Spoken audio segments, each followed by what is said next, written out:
Bismillahirrahmanirrahim. Assalamualaikum warahmatullahi wabarakatuh. Alhamdulillahi rabbil alamin, wal aqibatu lil muttaqin, wala udwana illa 'alal zalimin. Asyhadu an la ilaha illallah wahdahu la syarika lah, wa asyhadu anna Muhammadan abduhu wa rasuluh. Allahumma salli wa sallim wa barik ala Muhammad wa ala alihi wa ashabihi ajma'in. Qala Allah ta'ala, ya ayyuhalladzina amanu taqullaha haqqa tuqatih wa la tamutunna illa wa antum muslimun. Amma ba'd. Ayyuhal ikhwah, a'azani Allah wa iyyakum. Para bapak sekalian dan saudara-saudaraku sekalian yang saya muliakan. Pertama, segala puji hanya milik Allah Rabbal Alamin. Salawat dan salam selalu dan senantiasa terlimpah tercurah kepada junjungan Nabi besar kita Muhammad sallallahu alaihi wasallam. Dengan nama-namanya yang indah dan sifat-sifatnya yang mulia, kita berdoa dan memohon kepada Allah Subhanahu wa taala. Allahumma inna nas'aluka ilman nafi'an wa rizqan thayyiban wa amalan mutaqabbala.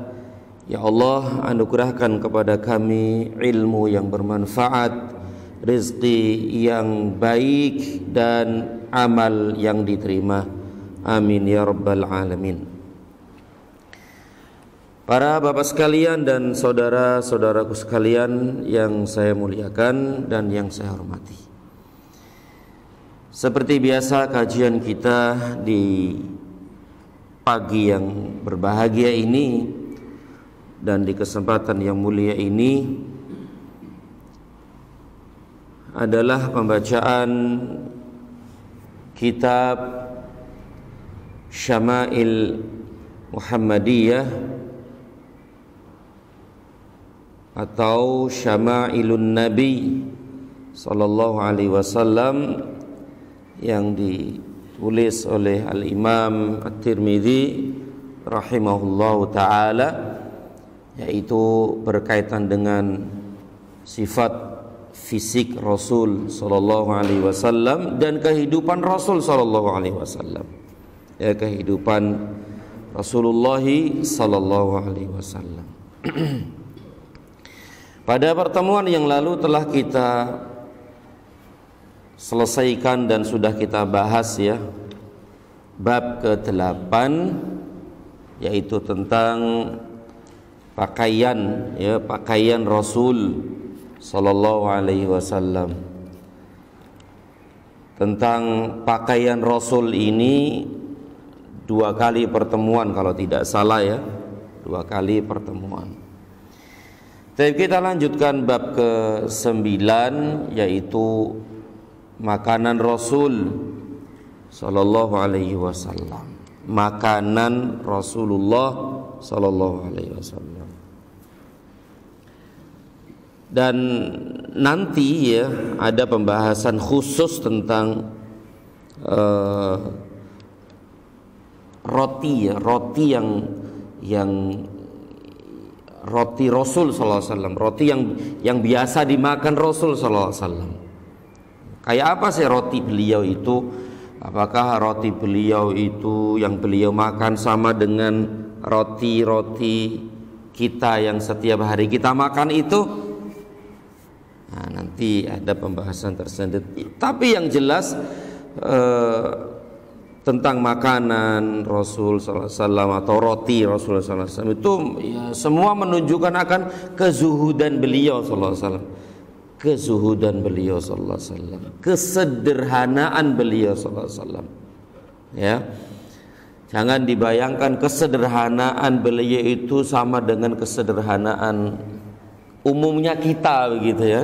Kalau kita sederhana ya Ya kita lihatlah seperti itu kan. Tapi Nabi SAW sangat sederhana gitu, sangat sederhana, sangat zuhud sekali sallallahu alaihi wasallam. Makanya manusia yang paling zuhud, orang yang paling zuhud di muka bumi ini adalah beliau sallallahu alaihi wasallam. Ya, Masya Allah. Baik, yaitu kita baca bab ke-9, yaitu makanan Rasul sallallahu alaihi wasallam.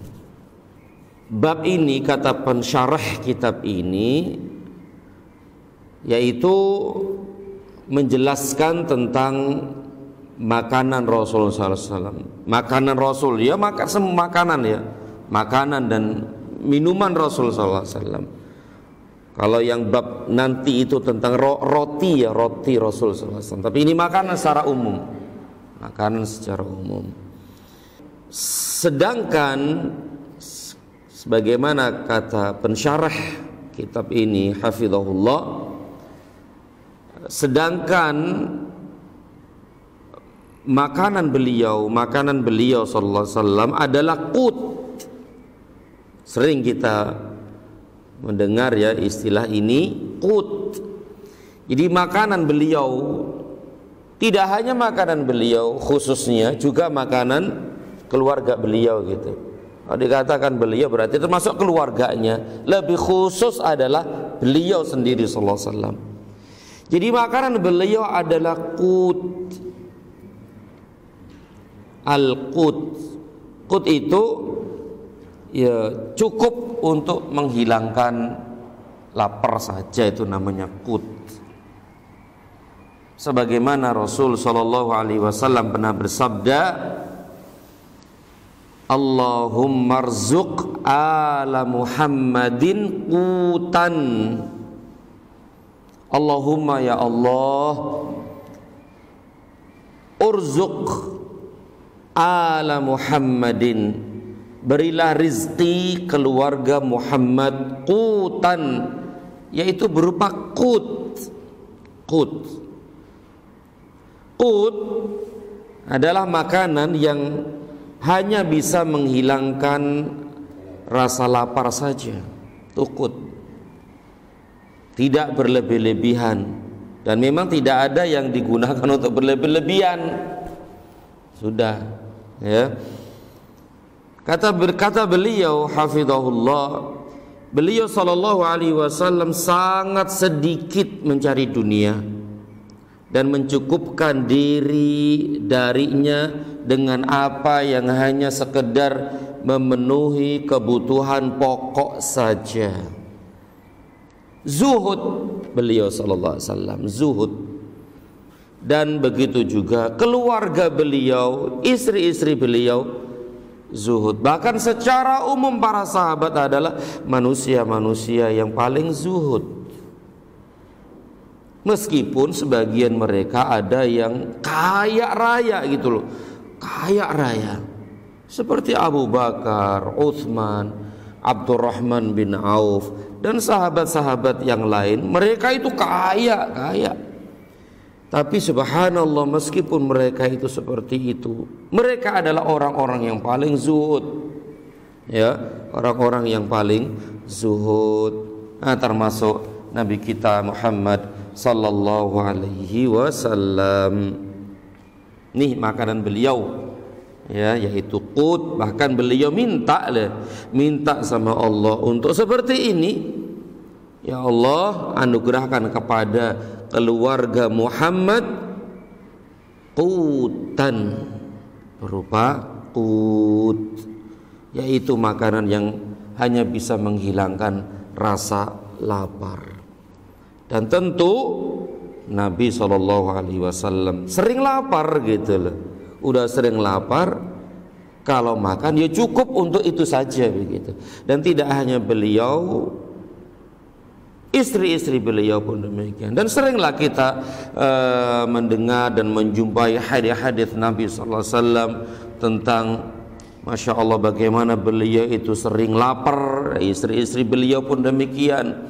Kemudian sebagian besar sahabat pun demikian, sering lapar. sampai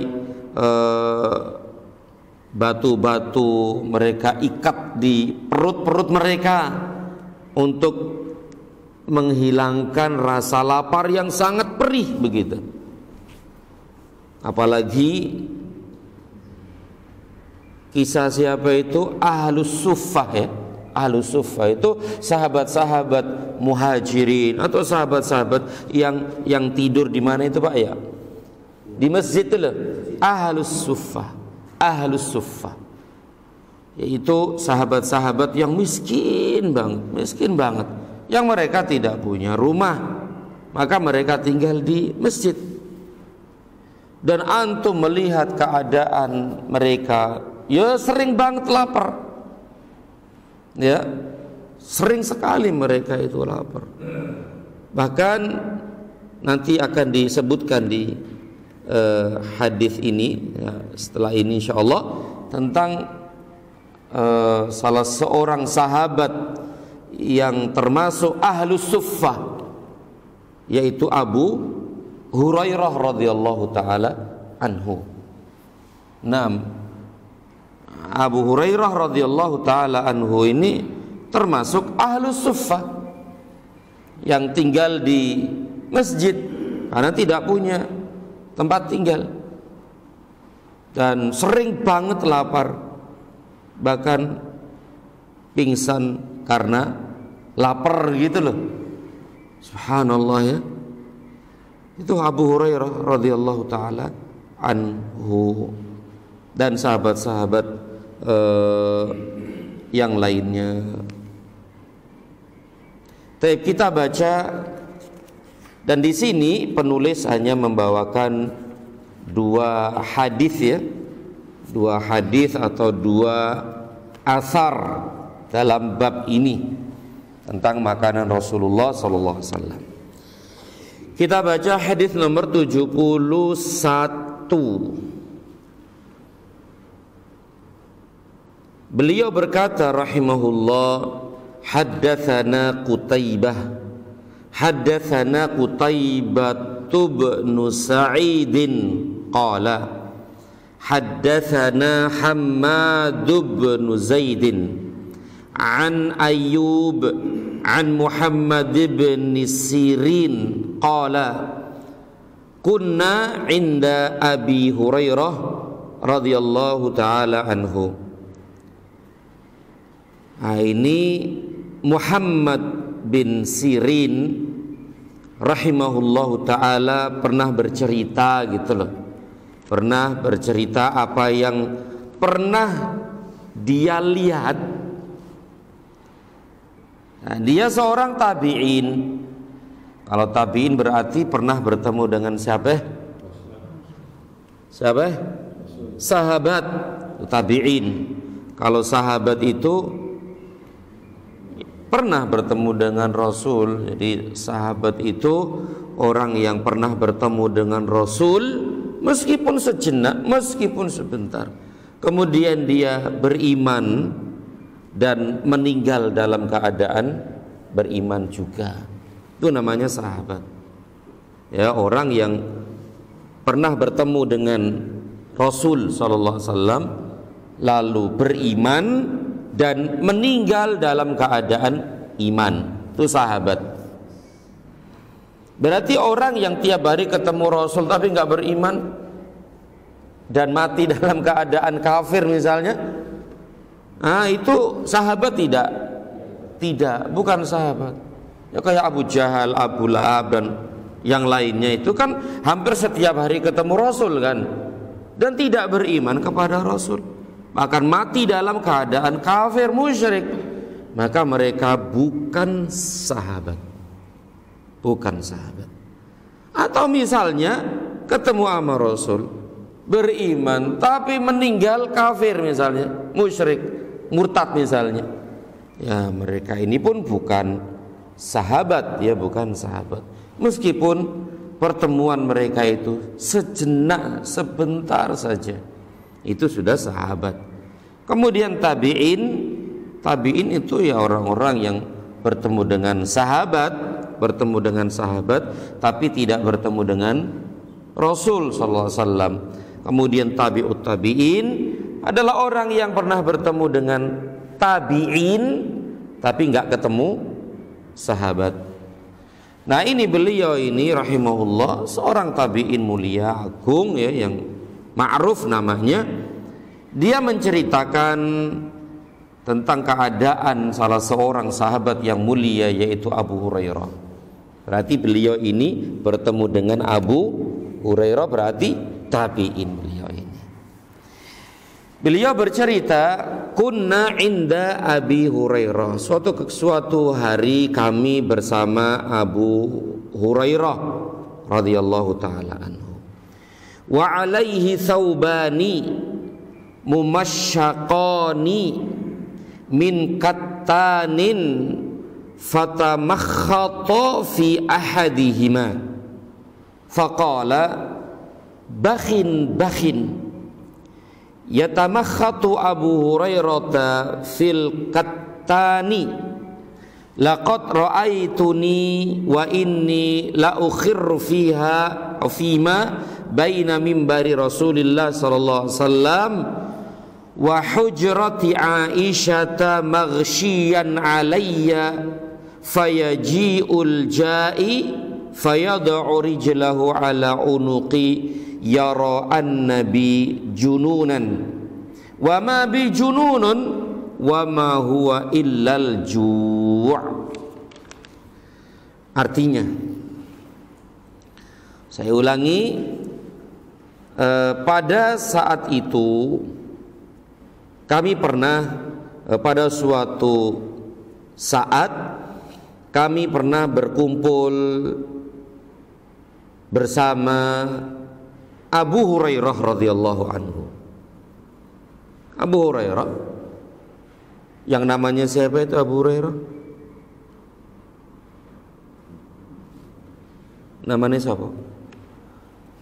Abu Hurairah itu kan kunyah ya Pak ya? Kunyah, panggilan.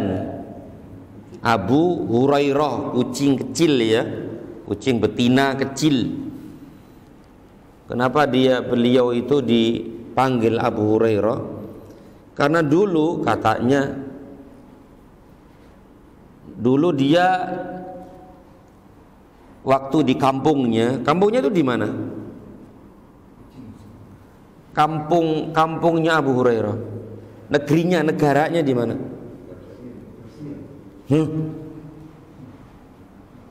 Yaman. Naam, dia itu orang asli Yaman dari suku Daus. Makanya nama beliau adalah Abdurrahman bin Sakhrin Ad-Dausi Al-Yamani. Namanya itu Abdurrahman, bapaknya namanya Sakhr, dari suku Daus, yaitu Ad-Dausi, dari negeri Yamani. Nah, dulu waktu di kampungnya sono di Yaman, dia mengembala kambing milik keluarganya. Kemudian ketika dia sedang mengembala kambing, dia bermain-main dengan kucing kecil itu, sambil main-main sama kucing kecil itu. Kalau dia pulang nih, udah malam, udah sore tuh, dia taruh di atas pohon gitu, kucingnya itu. Dan itu hampir setiap hari beliau melakukan itu gitu. Kemudian teman-temannya memanggil dia Abu Hurairah. Nah gitu ya. Dan ini pun ditakrir oleh Nabi SAW. Bahkan Nabi SAW sendiri memanggil beliau dengan Abu Hurairah. Namanya adalah Abdurrahman bin Sakhrin ya. Beliau hijrah ke Madinah, subhanallah ya, setelah masuk Islam. Masuk Islamnya di mana? Di Yaman. Masuk Islamnya di Yaman berkat ya memang petunjuk Nabi, petunjuk Allah Subhanahu wa taala, tapi melalui siapa? Melalui seorang sahabat yang namanya Tufail Tufail bin Amr. Sama Ad-Dausi juga, dari satu kabilah, satu suku, sama-sama Daus. Ketika Tufail bin Amr ini datang ke Mekah waktu itu di awal-awal dakwah Nabi sallallahu alaihi wasallam, bertemu dengan Nabi dan masuk Islam. Baru saja masuk Islam, langsung Tufail berdakwah ke Yaman, pulang ke negerinya Yaman, dan di Yaman situ pulang masuk Islam, nih udah masuk Islam, pulang ke Yaman, di sana dakwah, berdakwah kepada keluarganya, keluarga besarnya, yaitu keluarga Daus. Dan ternyata subhanallah, yang pertama-tama menerima Islam itu adalah Abu Hurairah. Masya Allah ya, berarti Tufail ini besar banget ya pahala yang beliau dapatkan ini. Siapa yang tidak kenal Abu Hurairah? Dia ternyata masuk Islamnya berkat dakwah Tufail bin Amr ini. Subhanallah ya, masuk Islam. Kemudian diikuti oleh keluarga besarnya, keluarga besar Daus, suku Daus ini. Kemudian setelah Nabi SAW hijrah ke Madinah, baru Abu Hurairah bertekad kuat, berazam kuat untuk meninggalkan Yaman dengan segala kemewahannya di situ, dengan segala kecukupannya di situ, hijrah ke Madinah. Oh jauh Pak ya, Yaman sama Madinah ya, jauh ya, jauh banget lah. Antum kalau dari Mekah ke Madinah itu kan berapa jam naik mobil itu? Ya lumayan kan ya. Ini Yaman ke Madinah itu. Ya Allah. Dan apalagi dulu itu kan, dulu kan gimana itu perjalanannya itu? Panas, terik, kalau malam dingin banget, kalau siang panas banget. Masya Allah. Dan beliau ketika Abu Hurairah nih, ketika hijrah ke Madinah itu mengungkapkan gitu, isi hatinya tentang beratnya perjalanan dari Yaman ke Madinah. Berat banget, sudah nggak ngebayang dah. Dan mungkin kita ya nggak kuat lah ya, nggak kuat seperti itu. Ya untuk bisa bertemu dengan Rasul kekasihnya ini, bisa hidup bersama para sahabat di Madinah. Dia tinggalkan ya kekayaannya di Yaman, lalu dia hidup miskin di Madinah, dan tadi sudah kita sebutkan termasuk Ahlus Suffah. Masya Allah ya, itulah Abu Hurairah radhiyallahu anhu. Nah, dia masuk Islam ya karena berkat dakwah Tufail bin Amr Ad-Dausi, sama-sama satu suku. Baik, kita lanjutkan.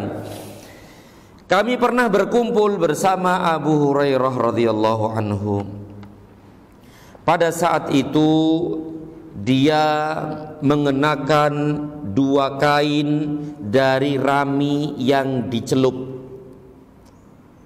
Rami itu ya pakaian atas bawah gitu, 2 atas bawah, dan yang dicelup berarti berwarna-warni, mungkin bergaris-garis atau mungkin coraknya ini, coraknya itu. Berarti udah agak makmur. Ini menceritakan tentang keadaan dirinya bahwa saat ini udah makmur gitu loh. Udah makmur, udah punya baju. Itu saya makmur loh ya. Baju itu udah artinya dibandingkan dengan waktu dulu bersama Nabi SAW. Tentu ini Nabi sudah meninggal dunia. Nabi sudah meninggal dunia. Masya Allah, membandingkan kehidupannya sekarang dengan ketika dulu bersama Nabi SAW, jauh banget. Nah ini pakai baju rami saja itu sudah Masya Allah, menurut beliau itu nyaman gitu, enak. Atas bawah itu, atas bawah dan bercorak berwarna itu, Masya Allah ya. Saya ulangi, pada saat itu ia memakai 2 kain dari rami yang dicelup. Kemudian ia menyeka ingus dengan salah satu dari keduanya. Ini gitu ya. Berarti ini agak panjang nih, udah enak nih. Dulu mungkin nggak seperti itu gitu loh, boro-boro untuk itu. Sekarang ini bisa nih, buat gini bisa nih, Insya Allah. Lalu dia berkata, lalu Abu Hurairah ini berkata, bakhin itu bagus, artinya menunjukkan ta'ajub gitu lah. Apa ta'ajub itu Pak ya? Ta'ajub, heran, terus sesuatu yang menunjukkan akan keta'ajuban itu namanya bakhin gitu. Waduh, itu bagus begitu. Itu bakhin. Abu Hurairah menyeka ingus dengan kain dari rami. Yang menceritakan dirinya sendiri ini. Abu Hurairah menyeka ingus dengan kain dari rami. Sungguh aku telah melihat diriku sendiri pada saat itu. Aku jatuh pingsan di antara mimbar Rasul sallallahu alaihi wasallam dan kamar Aisyah. Masya Allah. Kalau ini mimbarnya, terus di situ kamarnya gitu, kamar Aisyah. Kan dempetan kan Mbak ya, dempetan sama setembok lah sama masjid itu kan. Itu, ini mimbarnya, terus itu kamarnya. Berarti di sini ya. Ya mungkin itulah ada di Raudhah itu, Raudhah. Tahu Raudhah Pak ya? Nah, Raudhah di situ. Raudhah itu antara mimbar dan rumah Rasul Aisyah itu nama Raudhah. Disitulah Abu Hurairah pingsan. Insya Allah ya, pingsan. Pada saat itu aku jatuh pingsan di antara mimbar Rasul sallallahu alaihi wasallam dan kamar Aisyah atau rumah Aisyah. Kemudian ada orang yang datang. Orang itu menginjak tengkukku. Tengkuk itu ini Pak ya, tengkuk ini. Ia mengira aku itu gila, kesurupan begitu, terlentang. Masya Allah. Ia mengira aku ini gila, kesurupan begitu. Padahal aku tidak gila. Aku pingsan karena kelaparan. Subhanallah. Ini satu dari banyak kisah beliau ini tentang seringnya beliau itu kelaparan. Dan memang tiada hari tanpa lapar. Dan kalau dikatakan lapar itu bukan seperti lapar kita, lapar banget. Bahkan beliau itu juga sering mengikatkan apa itu? Meletakkan batu di perutnya itu, kemudian diikat. Ya untuk mengurangi rasa lapar, perih gitu lah. Nah ini pingsan gitu loh, pingsan karena lapar. Berarti ya Allah, laparnya kayak gimana ya? Alhamdulillah kita nggak pernah pingsan ya, apalagi pingsan karena lapar ya. Asli Masya Allah, ini betul-betul pingsan, lapar banget. Bahkan dalam riwayat lain disebutkan sedang sholat itu pingsan. Lagi sholat lalu jatuh dia itu, gak kuat menahan lapar itu. Abu Hurairah. Nah, ini kan Abu Hurairah. Ini kan katanya berkaitan dengan Rasul. Kalau dikatakan beliau adalah dia adalah beliau. Jadi kehidupan yang dirasakan oleh Abu Hurairah, khususnya berkaitan dengan makanan, adalah kehidupan Rasul sallallahu alaihi wasallam. Gambaran makanan Abu Hurairah adalah gambaran makanan Rasul. Dah tuh. Makanya sebagaimana yang kita tahu bahwa Nabi SAW ketika mendapatkan makanan nggak langsung dimakan, enggak. Makan, kalau masih sisa taruh di lemari, enggak. Nabi itu enggak. Kalau dapat makanan hadiah nih, hadiah dari ya sahabat-sahabat yang lain, berupa susu, berupa roti atau makanan begitu, Nabi nggak langsung habisin mumpung mau habis sampai kenyang, enggak. Pertama kali adalah beliau memanggil ahlus suffah tadi itu. Ahlus suffah yang jumlahnya ya kadang bertambah, kadang berkurang ya. Kadang ada yang kadang 90, 80-an begitu. 85 begitu, 80 kadang naik, kadang turun begitu. Diundang mereka, dikasih, jadi diberikan ke mereka dulu gitu loh makanan itu. Kalau masih ada ya beliau makan. Kalau udah nggak ada, ya beliau ya sudah nggak makan. Lapar dia, lapar beliau ini sallallahu alaihi wasallam, lapar sudah. Dan sering banget, bahkan mungkin kita katakan tiap hari begitu ya, nggak ada makan malam, ya tidur dalam keadaan lapar. Beliau sallallahu alaihi wasallam dan istri-istri beliau sallallahu alaihi wasallam. Jadi gambaran kehidupan Abu Hurairah itulah gambaran kehidupan Rasul sallallahu alaihi wasallam dalam urusan makan dan minum ini.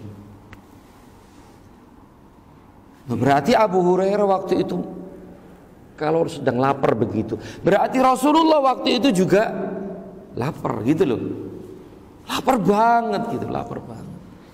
Ya Allah, tapi mereka sabar ya, tetap sabar gitu loh. Enggak neko-neko, enggak melakukan hal-hal yang diharamkan oleh Allah dan Rasulnya sallallahu alaihi wasallam. Mereka sabar akan kehidupan yang seperti ini. Itu beliau dan sahabat loh ya, keimanannya seperti apa ya antum tahu sendirilah. Dan ya alhamdulillah kita dijembarkan oleh Allah rizki itu Pak ya, dijembarkan, diluaskan, alhamdulillah lah, alhamdulillah. Ya minimal kita nengok ke belakang dulu lah waktu zaman penjajah ya, zaman penjajah, wes antum sendiri pernah diceritain bapak antum ya, atau kita nih, bapak kita, kakek nenek kita, bagaimana keadaan dulu di zaman penjajah itu kan, makanan yang nggak ada, lapar gitu kan, sampai makan apa itu namanya, makan nggak ada nasi kan, nggak ada nasi, mewah itu ya jagung gitu kan katanya, jagung atau yang lebih dari jagung gitu ya, masya Allah. Apalagi di zaman Rasul sallallahu alaihi wasallam waktu itu. Bahkan ada kisah menarik tentang Abu Hurairah ini dan tentang Rasul dan para sahabat ahlu suffah ini. Suatu ketika Abu Hurairah bercerita gitu loh, Abu Hurairah bercerita. Waktu itu dia itu lapar banget, udah lapar banget, nggak ada makanan sama sekali. Lalu Abu Hurairah keluar ke situ, keluar ke jalan begitu, dengan harapan ada yang ngasih makan dah. Tapi nggak ada yang ngasih makan Pak, nunggu gitu di jalan gitu. Terus Abu Bakar datang, lewat di situ Abu Bakar. Kemudian Abu Hurairah menemui Abu Bakar. Abu Hurairah bertanya tentang agama. Tentu Abu Hurairah bertanya tentang agama itu basa-basi saja sebenarnya sih. Pinginnya apa sih? Iya, mudah-mudahan nih Abu Bakar ngajak saya ke rumahnya makan gitu. Tapi Abu Hurairah nggak ngerti, Abu Bakar nggak tahu kalau Abu Hurairah seperti itu gitu. Ya udah dijawab apa adanya, dijawab. Pergi. Allah. Iya Pak. Harapannya pupus gitu loh. Harapannya pupus. Tak lama kemudian Umar datang, lewat Umar.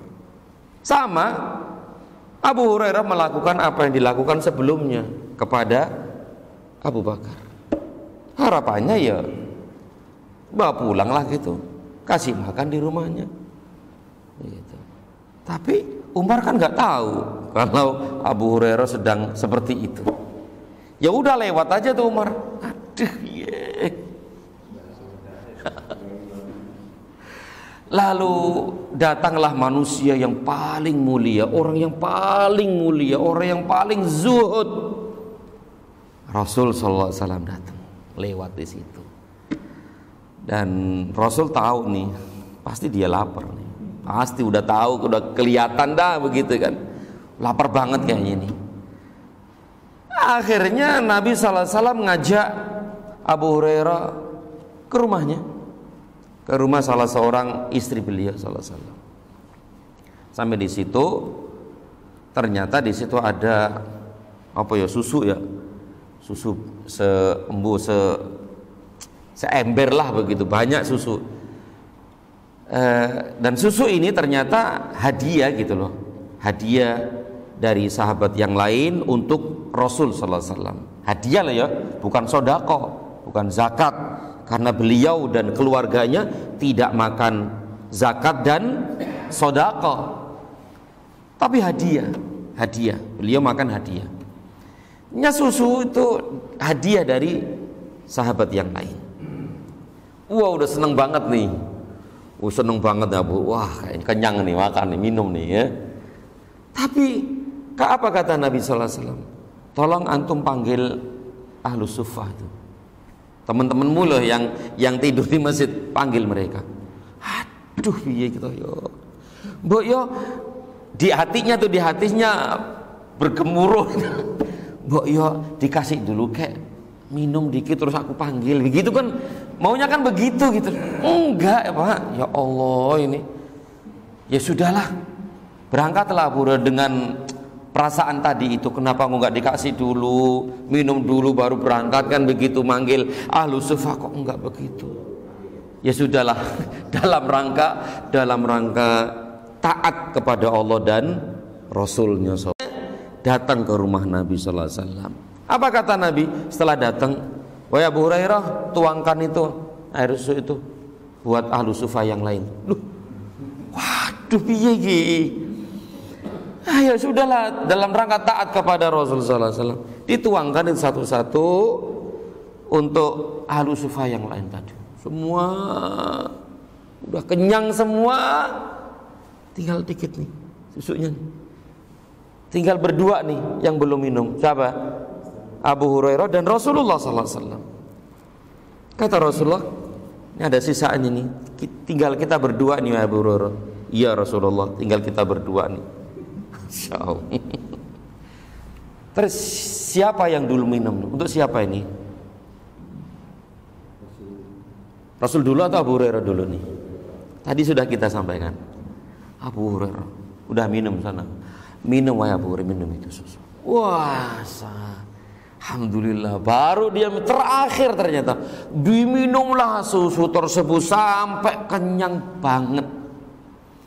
Wes rezeki nomplok gitu. Waduh, sampai kata Abu Hurairah, sampai tidak ada celah di lambungku. Berarti apa gitu? Wes kenyang banget wes. Dan ternyata di situ masih ada tersisa air susunya. Berarti sisanya ini diminum siapa? Rasulullah sallallahu alaihi wasallam. Terakhir sudah. Seandainya itu habis, ya udah Nabi nggak dapat apa-apa kan. Ya Allah, semuanya dapat. Nah ini gambaran, ini satu dari sekian banyak ya, bagaimana keadaan beliau dan para sahabat berkaitan dengan makanan ini. Masya Allah, itu Abu Hurairah radhiyallahu ta'ala anhu. Ya, Masya Allah. Sampai kenyang itu benar. Beliau mengatakan demikian Abu Hurairah, sampai tidak ada celah dalam lambungku ini, sudah penuh sudah sampai mungkin gitu mungkin ya. Udah teler gitu ya. Menunjukkan sesekali kenyang boleh ya. Ini enggak apa-apa. Dan ini Nabi tidak jangan kenyang-kenyang, enggak. Nabi membiarkan apa yang dilakukan oleh Abu Hurairah, berarti boleh. Tapi kan sekali-kali ya. Enggak tiap hari kenyang, jangan sampai gulung kuming ya. Ya begitu. Ya Allah, inilah beliau ini ya, sallallahu alaihi wasallam dan para sahabat radhiyallahu taala anhum ajmain. Nah, di sini Abu Hurairah radhiyallahu taala anhu menceritakan gitu loh. Ini sekarang sudah alhamdulillah sudah nyaman ini. Tapi ya nyamannya ya jangan dibayangkan kayak kita nyaman banget semuanya. Enggak, tetap. Tapi bagi beliau itu enak lah begitu loh. Sampai-sampai tadi itu bisa ngusap menyeka ingusnya gitu loh. Ya Allah, atau mungkin pakai baju begini, ya Allah alam seperti apa. Tapi kan bajunya ini keren gitu loh ya, Masya Allah. Lalu dia menceritakan keadaan, membandingkan ketika bersama Nabi SAW dulu, ketika beliau menjadi ahlu sufah dulu. Ya, itulah para bapak sekalian dan saudara-saudaraku sekalian tentang makanan beliau Sallallahu Alaihi Wasallam. Ya. Bahkan sering kita mendengar hadis-hadis Nabi tentang bagaimana kezuhudan beliau sallallahu alaihi wasallam. Bahkan kisah tentang sebab turunnya firman Allah itu dalam surat apa itu? Wa yu'thiruna ala anfusihim walau kana bihim khasasah. Surat apa itu? Mujadilah ya. Wa yu'thiruna ala anfusihim walau kana bihim khasasah. Mereka para sahabat itu mendahulukan untuk saudaranya daripada untuk dirinya sendiri. Artinya padahal mereka itu butuh gitu loh, tapi diberikan kepada saudaranya. Itu namanya ithar. Ithar itu mendahulukan untuk saudaranya ketimbang untuk dirinya sendiri. Itu namanya ithar. Dan Allah abadikan keadaan mereka itu dalam ayat yang mulia itu. Wa yu'thiruna ala anfusihim walau kana bihim khasasah. Ini ayat turun berkaitan dengan apa, Pak? Berkaitan dengan itu loh. Ada tamu dijamu oleh sahabat Ansor, dan sahabat Ansor ini nggak punya makanan juga, dan ternyata makanannya itu makanannya siapa? Makanan anaknya kan ya. Kemudian sahabat ini menyuruh istrinya untuk menidurkan anaknya kan gitu, menidurkan anaknya. Kemudian makanan ini diberikan kepada tamunya tersebut. Istrinya dan suaminya ini yang menjamu ini dalam keadaan lapar. Lampu dimatiin dulu, Pak. Lampu dimatiin. Kemudian piring sama piring tuan rumahnya itu namanya gelap kan ya, gelap. Seakan-akan dia itu makan gitu loh. Biar tidak mengecewakan tamunya, biar sama-sama makan. Kalau kelihatan tamunya tuannya nggak makan kan nggak enak juga ya, nggak enak. Dimatiin lampunya. Kemudian sahibul bait seakan-akan makan kelinding-kelinding gitu kali, kelinding-kelinding. Ini juga makan. Masya Allah ya. Padahal anaknya butuh makanan ini, istrinya butuh makanan ini, suaminya ini yang penjamu tamu tadi juga butuh makanan ini. Tapi rela mereka itu lapar malam itu dalam rangka menjamu tamunya ini. Dan antum tahu tamunya ini siapa? Ya tamunya Rasul sebenarnya. Tamunya Rasul, tamu datang kepada Rasul. Kemudian ya termasuk lapar juga dia, butuh makan. Sedangkan Nabi sebagai tuan rumah bertanggung jawab untuk ngasih makan dia. Carilah makanan ke rumahnya, ke rumah istri ini nggak ada makan, ini nggak ada makan, ini nggak ada makan. Semua istrinya berapa itu, Pak? Berapa? 9 ya? Nah, 9 tuh. Satu. Semua nggak ada makan gimana tuh, Pak? Nggak ada makanan. Piye. Kita satu aja banyak makan ya. Satu toh itu ya. Di 9 rumah, 9 istri nggak ada makanan blas. Loh terus berarti kurma aja nggak ada gitu loh. Kurma aja nggak ada. Loh terus tamunya lapar gimana ini? Nabi kan harusnya menjamu dia, tapi ya gimana? nggak ada makanan. Apakah udah pulang saja? Ya enggak. Maka beliau sallallahu alaihi wasallam menawarkan tamunya ini, menawarkan tamunya kepada sahabat, siapa yang mau menjamu tamuku nih? Siapa nih? Ternyata sahabat Ansor tadi angkat tangan. Saya ya Rasulullah. Dibawalah tamu itu ke rumahnya, dan ternyata di rumah dia juga nggak ada makanan. Udah optimis banget ya tadi ya, bawa tamunya Rasul tadi ke rumah dikira banyak nggak taunya makanan bayinya gitu loh, makan anaknya. Setelah itu, setelah tadi makan lampu dimatiin tadi itu, turun ayat itu.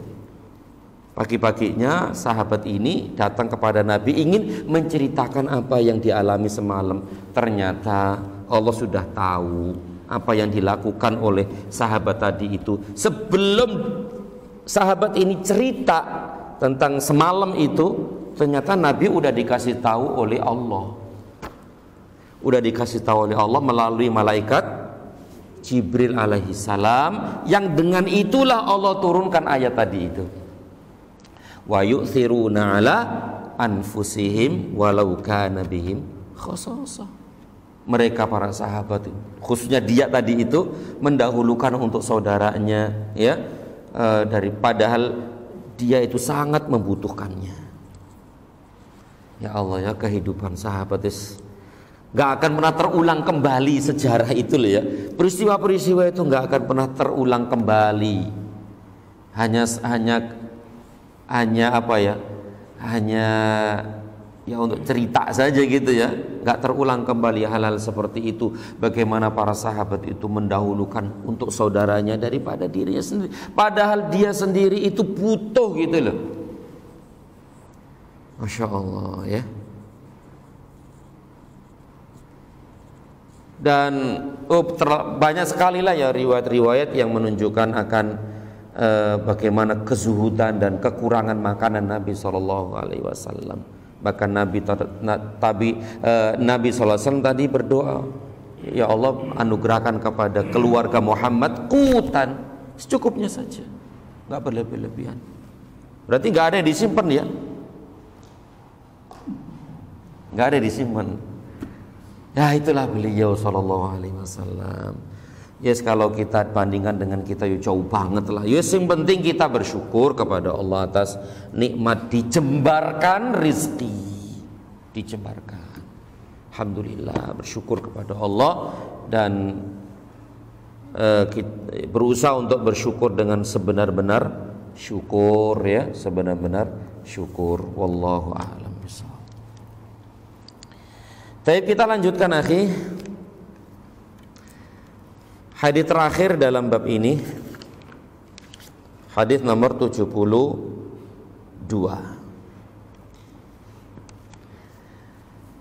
Penulis rahimahullahu taala berkata, haddatsana Qutaibah qala haddatsana Ja'far bin Sulaiman ad-Dubai an Malik bin Dinar. Berarti ini hadis sampai kepada sahabat yang mulia, yaitu Malik bin Dinar.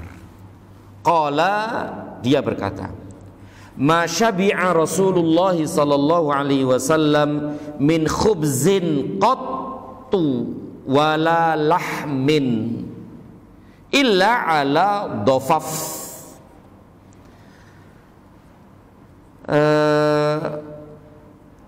Ia berkata, ia bercerita, Rasulullah Shallallahu Alaihi Wasallam tidak pernah kenyang dari makan roti maupun daging sama sekali.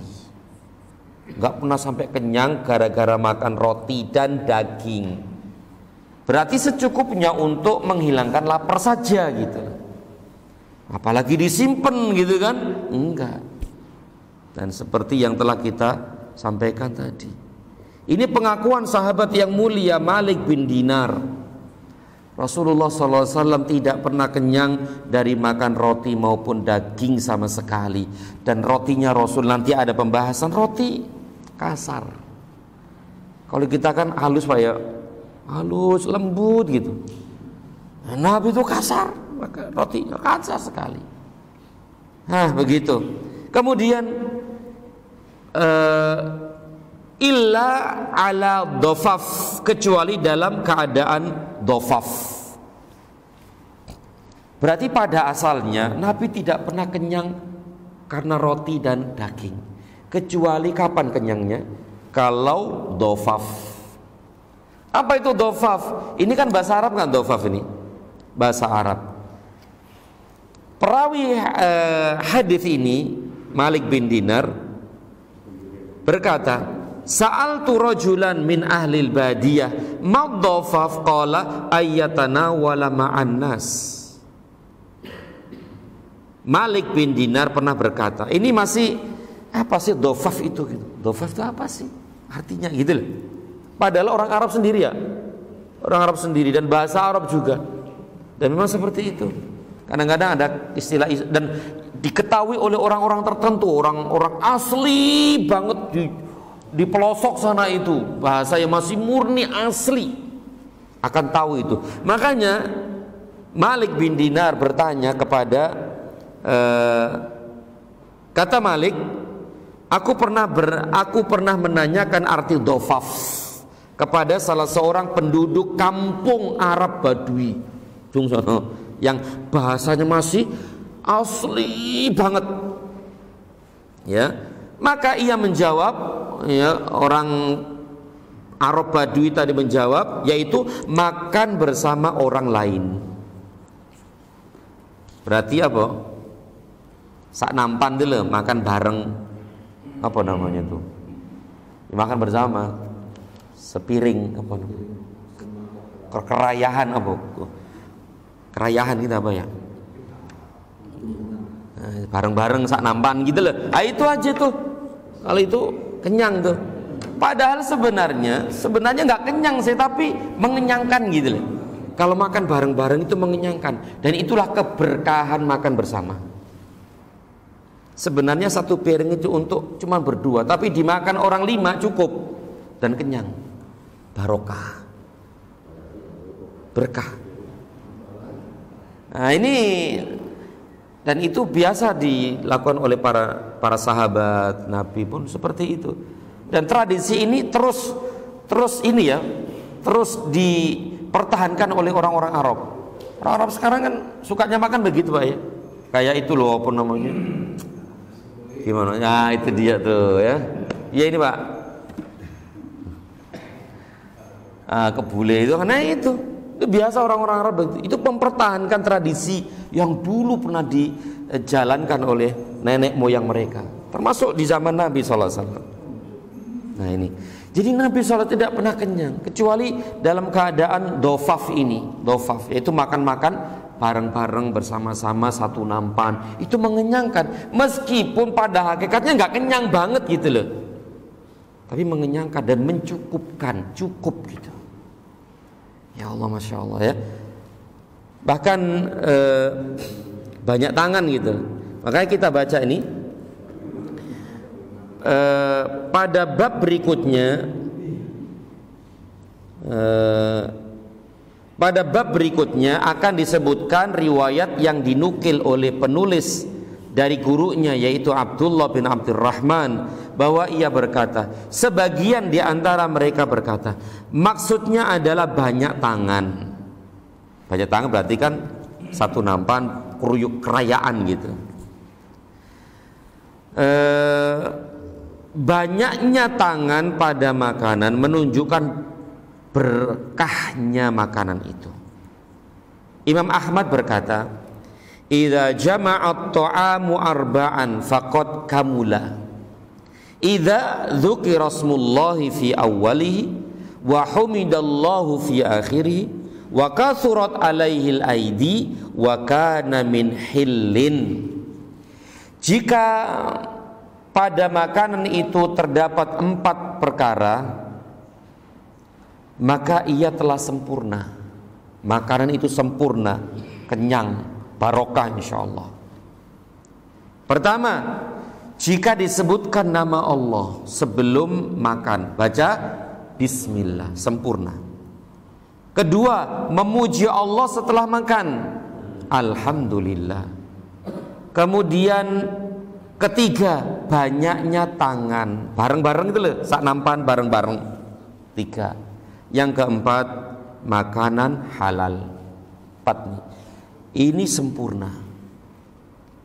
Nah, mungkin di antara kita ini kurang satu ya. Kerayaan tadi rame-rame ya. Ya kan sepiring sendiri-sendiri gitu. Kita alhamdulillah bismillah, setelah itu alhamdulillah halal, alhamdulillah tinggal latun ya bareng-bareng. Seringnya makan dewe-dewe kan gitu, dewe-dewe. Berarti ya sempurna ya, kurang sedikit dah sempurnanya. Menurut Imam Ahmad bin Hanbal rahimahullahu taala, tentu apa yang beliau sampaikan ini bukan dari pikirannya sendiri gitu loh, tapi istinbat, mengambil dalil-dalil, semuanya dikumpulin, ternyata kesimpulannya ini gitu. 4 tadi itu makanan yang sempurna. Basmalah sebelum makan, alhamdulillah setelahnya, banyak tangan dan halal. Wallahu a'lam bissawab. Tayyib, itulah kezuhudan Rasul sallallahu alaihi wasallam ya. Itulah ketawaduan Rasul sallallahu alaihi wasallam. Itulah kehidupan beliau sallallahu alaihi wasallam dan keluarganya. Ya, bagaimana makanan beliau, bagaimana minuman beliau sallallahu alaihi wasallam. Maka beliau adalah orang yang paling zuhud di antara orang-orang yang zuhud. Ya. Dan zuhud sering antum, dan insya Allah antum tahu makna zuhud itu. Zuhud bukan berarti meninggalkan dunia ya, bukan berarti meninggalkan dunia. Bahkan para sahabat banyak yang kaya juga kan ya, banyak yang kaya juga. Yang intinya kekayaan mereka letakkan di tangan-tangan mereka dan tidak meletakkan di dalam hati. Sebagian salaf pun mengatakan demikian ya, yaitu letakkanlah tangan kalian, harta kalian di tangan kalian, jangan letakkan di dalam hati. Kalau di tangan itu ya cukup, cukup. Sebanyak apapun ya cukup gitu. Sebanyak apapun ya cukup. Tapi kalau diletakkan di hati, nggak akan pernah cukup. Kenapa, akhi? Karena hati itu adalah satu tempat yang luas banget, lebih luas dari lautan dan lebih dalam dari samudra. Samudra itu nggak pernah, lautan nggak pernah cukup ya. Selalu siap menampung apa saja di situ. Dalam, luas, diisi oleh apa saja, itu akan terus kurang gitu loh Pak. Gak cukup. Karena luasnya, karena tempatnya luas, karena tempatnya dalam sekali gitu loh. Ditaruh harta seberapa saja ya akan kurang di situ. Makanya terus dengan berbagai macam cara untuk mendapatkan itu. Kalau diletakkan di dalam hati. Tapi kalau sudah di sini cukup segini, jelas di situ. Dan itulah yang telah dipraktekkan oleh para sahabat radhiyallahu taala anhum ajmain dan generasi-generasi yang datang setelah mereka yang mengikuti mereka ya. Wallahu a'lam bissawab. Inilah yang dapat dibaca dan disampaikan. Mudah-mudahan yang sedikit ini bermanfaat dan semoga Allah Subhanahu wa taala menjadikan kita hamba-hamba yang pandai bersyukur atas nikmat-nikmatnya, yaitu syukur yang sebenarnya, syukur yang hakiki, yaitu dengan meyakini dengan hati bahwa semua nikmat rizki itu datangnya dari Allah Subhanahu wa taala, dan syukur dengan lisan, banyak memuji zat yang memberikan rizki itu, membasahi lisan dengan zikrullah, memuji Allah, Dan yang ketiga adalah menggunakan nikmat tersebut, rezeki tersebut sesuai dengan yang diinginkan, yang diharapkan, yang diridhoi oleh Allah dan Rasulnya sallallahu alaihi wasallam. Sekali lagi semoga Allah Subhanahu wa taala menjadikan kita hamba-hamba yang pandai bersyukur ketika mendapatkan rezeki dan nikmat, dan semoga Allah Subhanahu wa taala menjadikan kita hamba-hamba yang sabar ketika mendapatkan musibah, dan semoga Allah Subhanahu wa taala menjadikan kita hamba-hamba yang cepat bertaubat kepada Allah ketika melakukan dosa dan maksiat. Amin ya rabbal alamin. Yang benar dari Allah Subhanahu wa taala, yang salah dari diri saya dan dari syaitan, dan kita mohon ampun kepada Allah Subhanahu wa taala. Wa sallallahu ala Muhammad wa ala alihi wa sahbihi wasallam. Subhanakallahumma wa bihamdika asyhadu an la ilaha illa anta astaghfiruka wa atubu ilaik. Wassalamu alaikum warahmatullahi wabarakatuh.